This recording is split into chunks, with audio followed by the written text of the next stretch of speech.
Dando sequência nas palestras, ouviremos agora Frederico Barbosa, poeta, crítico literário, diretor da Casa das Rosas e do Museu da Língua Portuguesa da Secretaria de Estado da Cultura.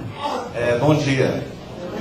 Olha, é uma tarefa árdua seguir aqui as palavras da professora Rosa Laura.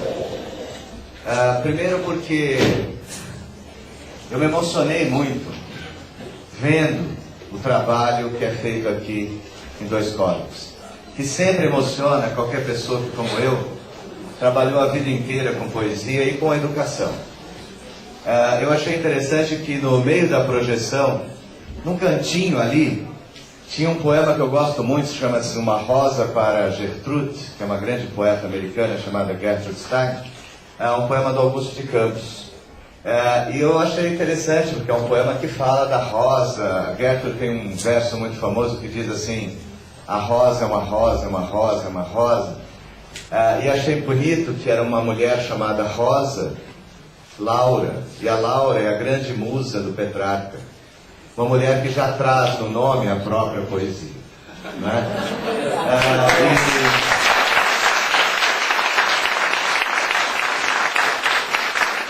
Eu estava do lado do prefeito, e toda vez que ela falava alguma coisa bacana, o prefeito se entusiasmava.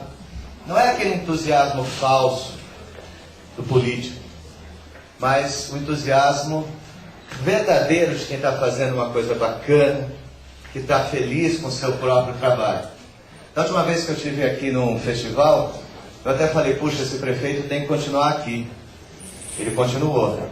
E agora eu digo assim, a gente tem que fazer desse prefeito um representante de uma bancada da poesia que a gente tem que construir nesse país, né? Então eu queria fazer essa homenagem para o prefeito.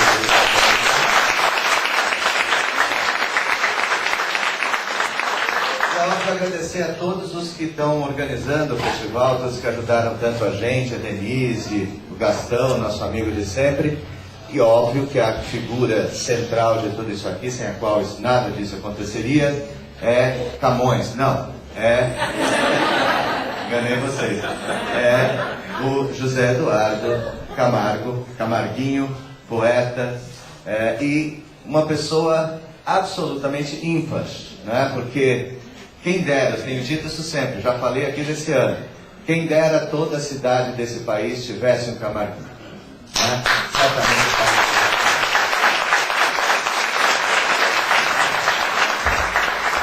Bom, eu trouxe uma apresentação aqui para vocês, que é o seguinte, eu falei que a minha vida inteira eu trabalho com poesia. O meu nome vem da poesia, na verdade. Meu nome, Frederico, foi uma homenagem que meu pai fez a Federico García Lorca, um poeta espanhol assassinado durante a guerra que antecedeu a Segunda Guerra Mundial, não é? Na Espanha. O que acontece é que a poesia sempre, esteve na minha vida, desde pequeno. Meu pai me levava, eu nasci em Recife, Pernambuco, meu pai me levava para ver a estátua de Manuel Bandeira, antes de eu aprender a ler ou escrever. E lá na estátua ele ficava falando poemas de Manuel Bandeira para mim. E quando ele foi preso, em 1964, por causa do golpe militar, eu tinha 3 anos de idade, e minha mãe me levava para ver a estátua, para não ter tanta saudade do meu pai, só que ela não sabia os poemas, que me dava mais saudade ainda, porque eu queria era ouvir aqueles poemas do Manuel Bandeira, que sempre fizeram parte da minha vida. Eu comecei a escrever poesia, na faculdade até fui fazer física, mas depois eu larguei a física, e fui fazer letras, fui fazer grego, estudar literatura, e passei a publicar vários livros. Hoje eu tenho, de poesia, 7 livros publicados, e prêmios, essas coisas todas, que são absolutamente superficiais. O que importa é esse desejo, que eu comungo com o Zé e com a população de Dois Córregos, de mudar o mundo através da poesia.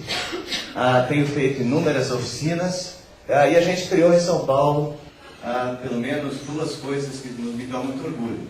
A Casa das Rosas, que é um espaço de poesia e literatura, e o Museu da Língua Portuguesa, que é o museu da nossa língua É até estranho ver como a Maria fala com esse sotaque, né?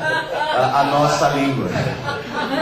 Eu brinquei com ela porque a gente acha que eles falam com sotaque, né? Mas é a nossa língua portuguesa, né? Afinal de contas, não é porque nós somos 200 milhões e vocês são só 10. É porque, na verdade, né? Não é uma questão numérica, é uma questão de qualidade, é porque nós temos o Museu da Língua Portuguesa em São Paulo, né? E vocês não.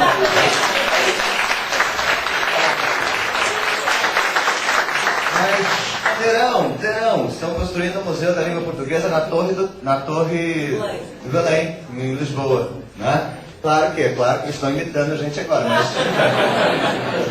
na verdade a gente está em contato com eles, falando sério agora, passando esse conhecimento, né, que é muito importante. É o primeiro museu dedicado a uma língua no mundo inteiro, né? E dedicado à língua portuguesa.